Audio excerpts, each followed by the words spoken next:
The conversation around President Bola Tinubu's proposed tax reforms has mostly been anchored on what his genuine intentions really are, especially from a place of deepening suspicion of a possible personal and regional agenda for political and economic domination.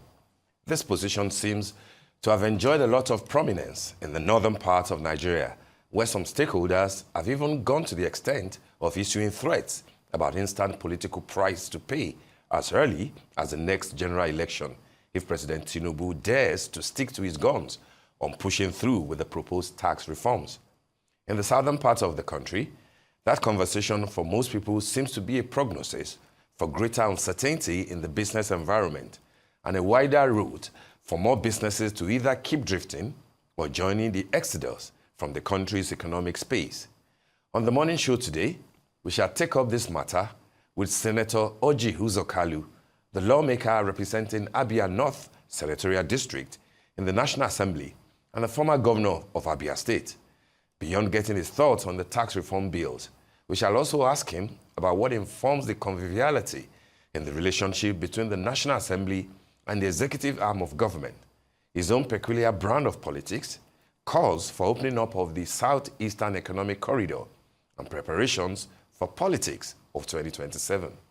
Well said, Steve. We also have coming up on the morning show a conversation with Shobeye Eli, a lawyer and public affairs analyst on outstanding issues emerging from the crisis in the Rivers State House of Assembly, where positions seem to have become highly polarized among the lawmakers, especially regarding the propriety or otherwise of the process that led to the passage of the current state budget. How this development is affecting delivery of good governance to the citizens and possible ways of reaching a compromise that will be seen as victory for everyone involved. We shall, however, get the show on the road by looking back at the top stories that made headlines this week on the week that was, and then round off with a review of newspaper headlines from across the country. It's going to be all that and more today on The Morning Show.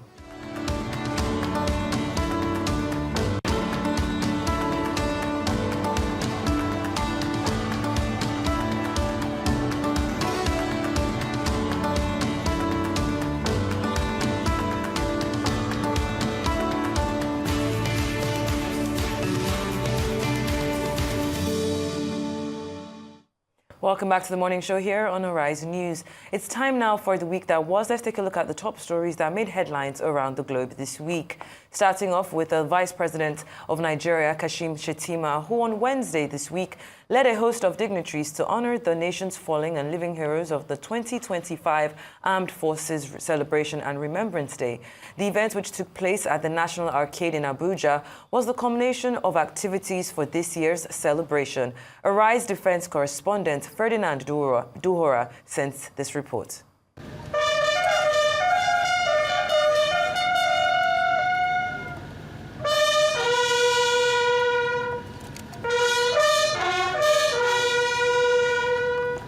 Initially commemorated on the 11th day of January to coincide with the end of the First World War, the Armed Forces Remembrance Day is now observed in Nigeria on the 15th of January annually to commemorate the end of the Nigeria Civil War after the surrender of the Biafran Army. This year, the hierarchy of the armed forces has called for celebrations of heroism of personnel in active service alongside of tributes to its fallen heroes. Although the President and Commander-in-Chief of the Armed Forces of Nigeria, Bola Ahmed Tinubu, is absent, attending a function outside the country, he is represented by his Vice President, Kashim Shettima. The celebrations, however, retains all its traditional features.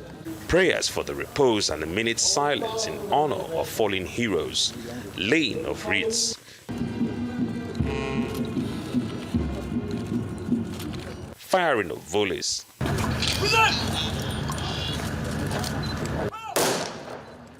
the last post, ceremonial release of pigeons, signing of the anniversary register, and military drills accompanied by tunes performed by the Armed Forces Band. Some dignitaries speak on the significance of the event. The fallen heroes who fought First and Second World War during the Civil War, operation under United Nations, African Union, ECOMOG, and then internal security operation that we are still on. ongoing. So all those who participated and all those who could not come back but make the supreme sacrifice, this day is set aside to remember them and to appreciate the Depoa president, who has taken upon herself to be the voice of the widows and to cater for them. And I believe the government should look towards our side and make more help available to the widows. Loretta is the daughter of a fallen hero. She tells us of her resolve to be part of the tributes to her late father and others who paid the supreme price in the line of duty. This is also a moment for us to retrospect and to reminisce the wonderful memories of strength, of courage, fighting for justice, fairness, fighting for country, for the love of country, and also seeing how we pay those values, pay those courage, pay it forward, and continue to live up to as patriots of our country, Nigeria. Now, beyond the annual rituals of remembering the sacrifices of servicemen and fallen heroes, the armed forces hierarchy have been called upon to de-escalate the insecurity in the land and ensure that all issues of insecurity are brought to an end. From the National Arcade, Ferdinand Duroha, Arise News.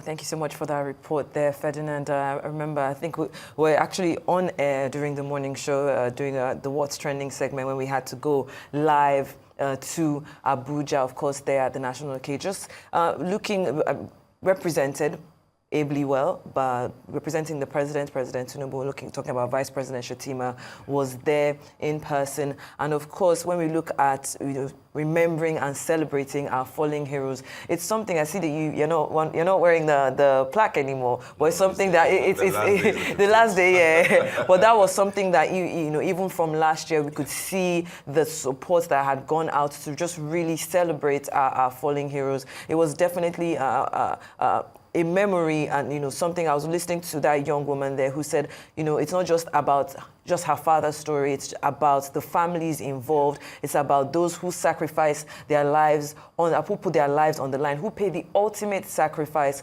for their country. But one thing that just stood out for me, because this is something that we've been doing for a long time, really is off the back of these kind of celebrations, is what exactly is being done for those families. We do know that there has been a lot of pushback, especially from families of those who had lost their wives, lost their lives rather, saying that the promises that have been made, the what would I call it now?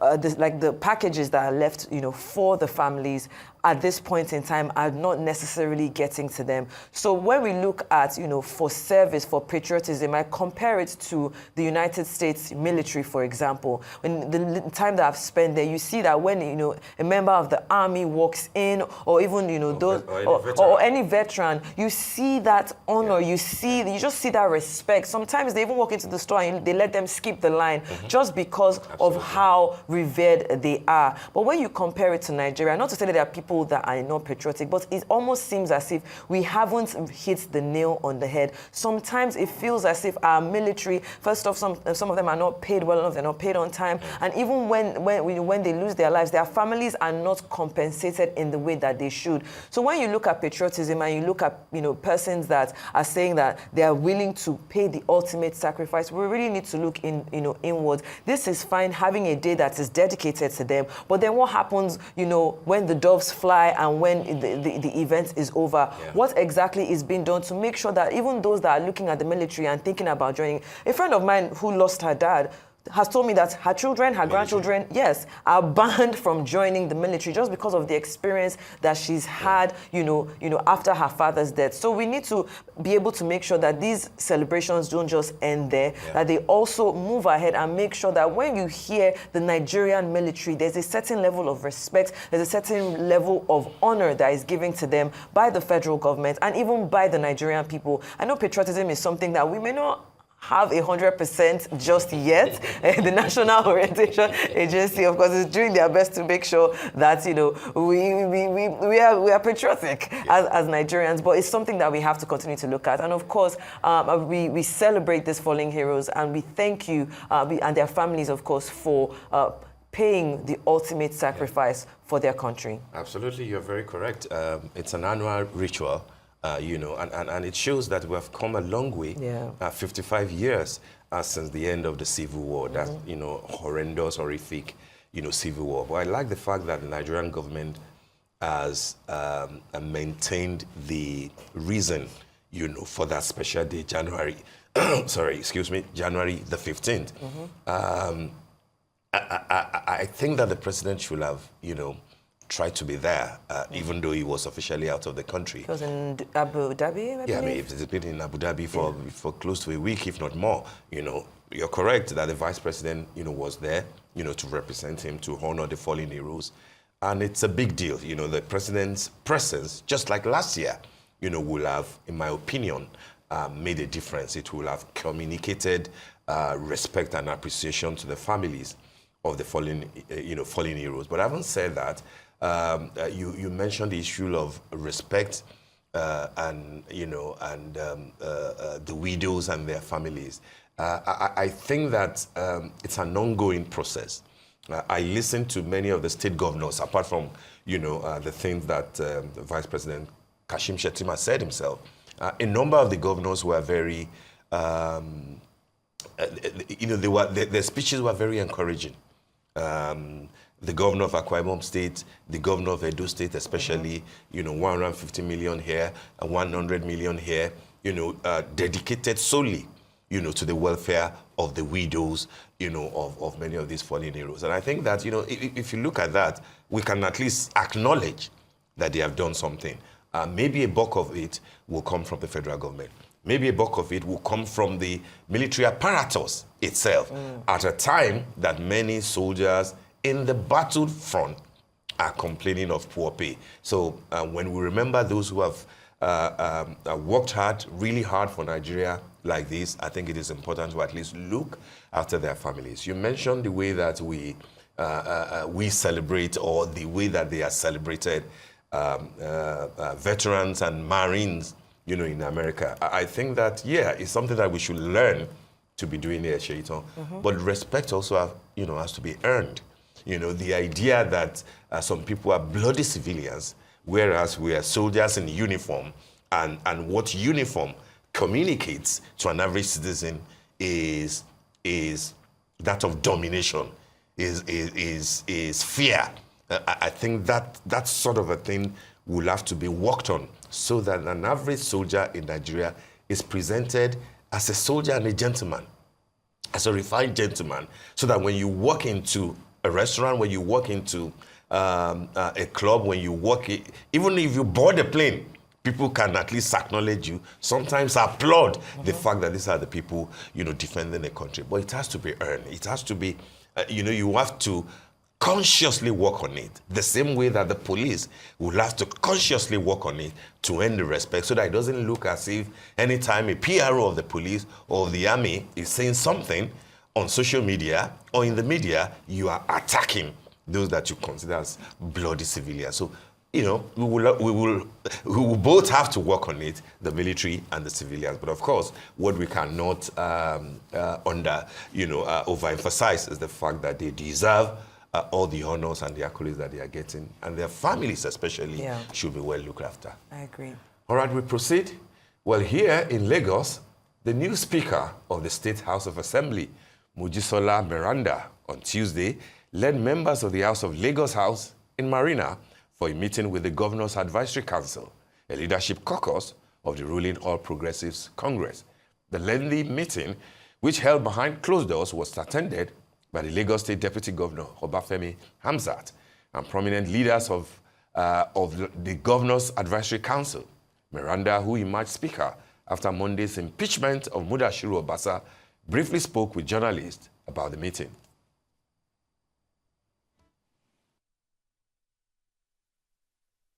What happened at the House of Assembly yesterday, to seek their blessing, and which we have gotten. Thank you so very much. Thank you.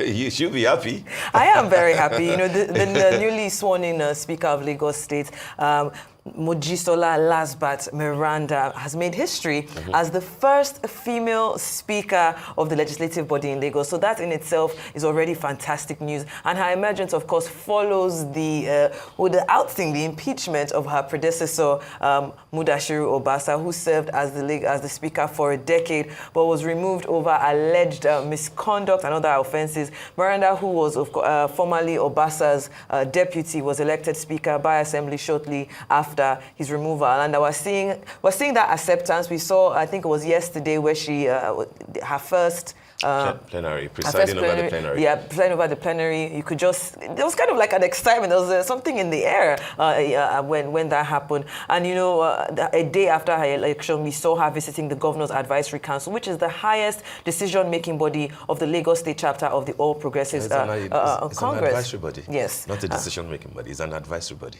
Okay, all right.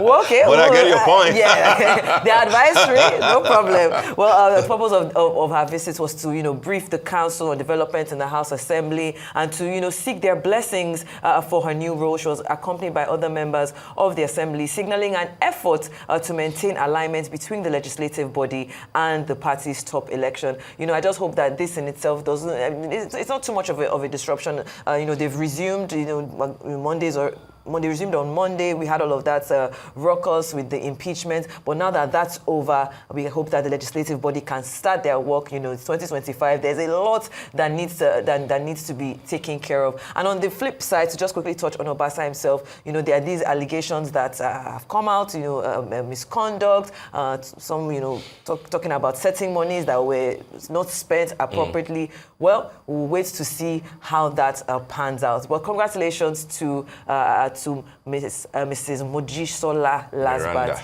Miranda. Yeah, absolutely. Congrats are in order. You know, it's the first time that we will have, you know, a woman as the Why did it speaker. take so long in Lagos? Why? I mean, the same way that it's taking so long for a woman to emerge as a governor. We're getting closer. We're getting closer. Yeah. But I think it is important to clarify. I think the point of the House of Assembly in removing the former speaker didn't have much to do with financial issues and misconduct that you spoke about. I think they were being careful in order not to put themselves in a difficult situation, because if you accuse anybody of financial misappropriation or misconduct or high-handedness, you are duty-bound to have to prove. You know, the onus of proof will, rest on you. But I think what they have done basically is to go with what the Constitution, you know, says. You do not have to give any reason to remove a speaker or any principal officer of the House. It is not the first time that this will happen in Lagos State. More than 20 years ago, when a speaker was removed in a similar fashion. Joko Pelumi was removed. And incidentally, just like Mrs. Miranda was the deputy speaker, a lady from Itajosho was also the deputy speaker. But what the House did at that time was that, no, we're removing the speaker, but then we're appointing a totally different person. It is within the purview of the lawmakers to choose their leaders without having to say this is the reason. If they're tired of you, and if they form a quorum, 2/3 of the House sitting on that day, you are out. It's the same way that you came in. You know, you didn't have to perform any wonders before you are made the thing. But it's a different thing now to now say that if there are infractions, if there are allegations, and there are petitions before the appropriate bodies, it is now the duty of the EFCC or ICPC or whoever to now go after anybody that has been so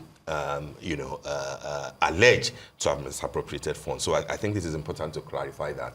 But we congratulate Moji Miranda. You know, a lot of people believe that she will not behave let's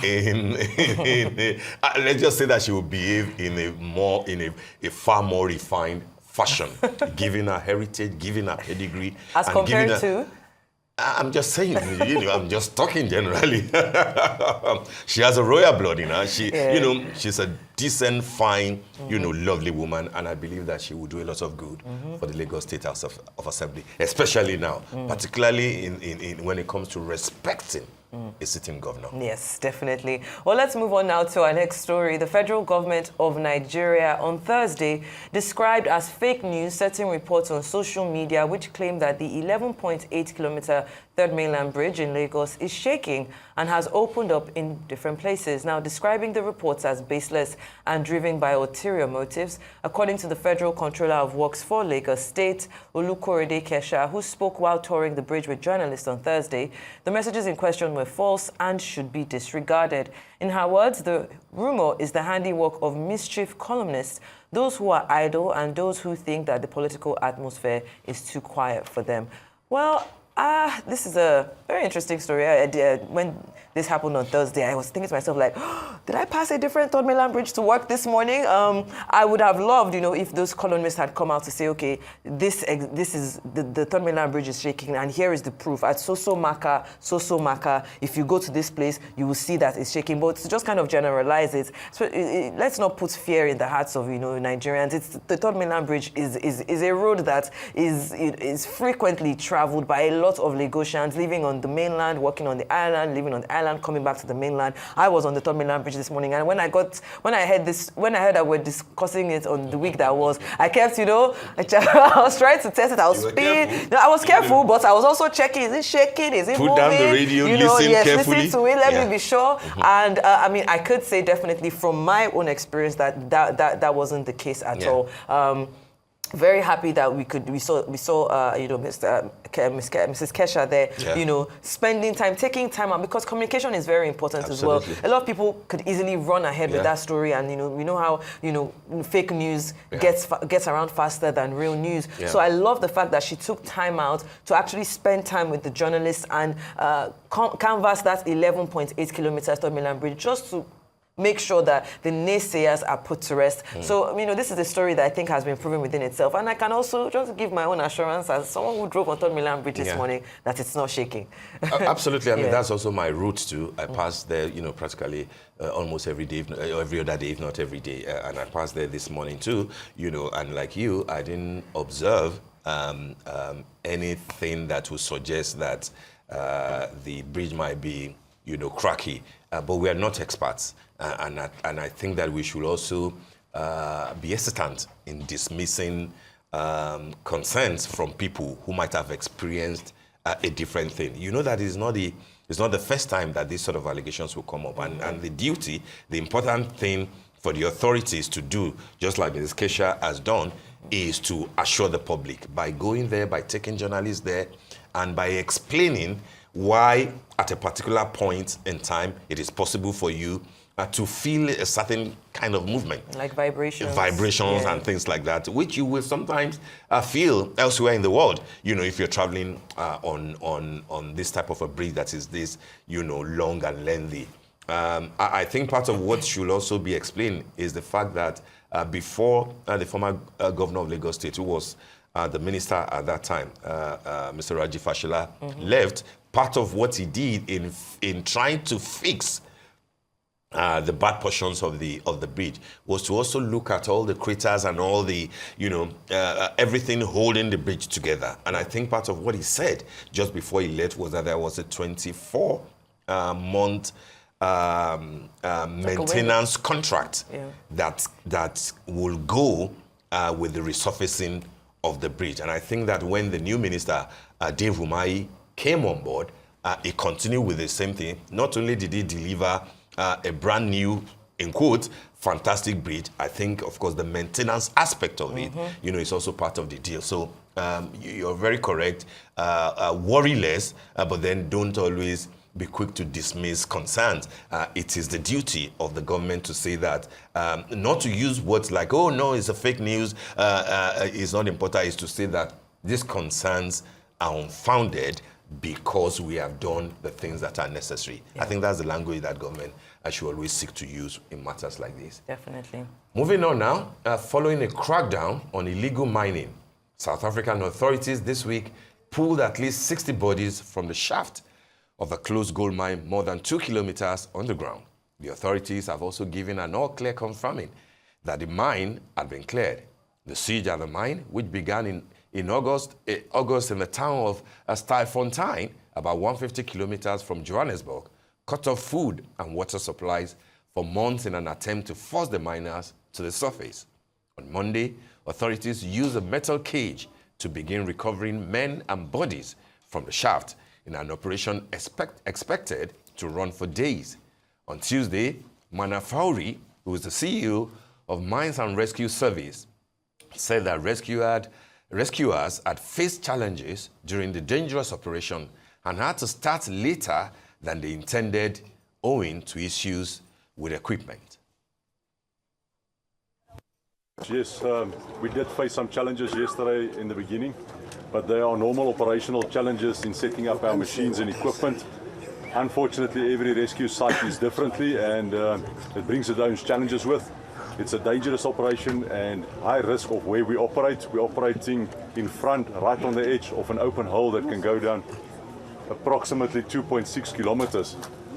We did start later than what we anticipated yesterday, but we pushed up until 7 last night. We gave ourselves a target to pull out 35 people, of which we have achieved. This morning, we started at 6 o'clock. We will push down to about... All right, Shaitan, I mean, that was, very briefly, that was just a sad situation, but of course, rescue, eventually came. It comes down to what workers go through in such an environment. I think that, it's very common in South Africa. Yeah. Even in Nigeria, we have recorded, cases like that, miners and the dangers, of working in such very difficult, situation. But thankfully, I think rescue eventually came their way ultimately. I mean, the implications of this story, we look at the humanitarian concerns. The rescue operation in itself highlights the precarious conditions, I would say, that are faced by illegal miners. Reports of skeletal survivors and unclaimed bodies underscored the humanitarian toll of illegal mining and the government's siege tactics. The survivors will unfortunately now face prosecution, which kind of raises concerns about the balance between enforcing the law and addressing the systemic issues that drive illegal mining to begin with. Then we look at the challenges in addressing illegal mining, because these abandoned mines will continue and have become hubs for illegal activities due to lax regulation and enforcement. I said tax, I've been thinking about tax reforms all week. Poverty in itself and economic migration. And this case highlights the broader challenge of, them being able to address illegal mining without exacerbating humanitarian crisis or alienating these vulnerable populations. There's also the criticism of government tactics, the siege strategy that has been put in place, and the delayed rescue operation in itself that has drawn criticism for endangering lives and violating human rights. This in itself could undermine public trust and lead to the increased scrutiny of the government's methods for combating illegal mining. However, regardless of what's happened, it's always a good day when, in a situation where people could have lost their lives, we're able to recover, people who have been able to survive, even though from there they are going straight to courts to kind of, face the music, as it were. Yeah.